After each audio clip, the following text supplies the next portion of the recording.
வந்து இன்னொன்று கிடைக்குதான்னு பார்க்கல. இன்னும் 6 மீம் லக்கி இருக்குது. மித்த எல்லாமே முத்தேசன். ஆனால் முத்தேசன் இன்னொன்று கச்சா நல்லா இருக்கும்.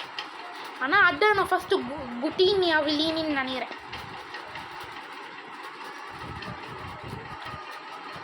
ஓகே, இப்போ வந்து என்ன பண்ணலான்னா ஏதாவது சீக்ரெட் வருதா நீங்கள் அங்கே பாருங்கள். ஏன்னா சீக்ரெட் வந்துச்சுன்னா மேலே ஏதோ நீ எனக்கு ஒரு ஆப்ஷன் பண்ணுவோம். அதனால் இப்போ வந்து என்ன இன்வென்டோரி ஃபுல்லாக இருக்குது. அதனால் சீக்ரெட் ஒன்று இன்வென்டோரி சேவ் ஆகாது.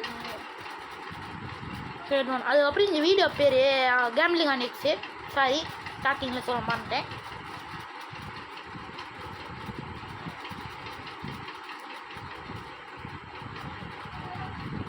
ஸ்குவாலோக்காவே. ஓகே, இதுதான் லாஸ்டான நார்மலானது. ஓகே, நெக்ஸ்ட் இப்போ வந்து கொஞ்சம் மேலே போயிடலாம். அதுக்கு முன்னாடி இந்த வீடியோ முடிச்சல. பாய், நெக்ஸ்ட் பார்ட்டில்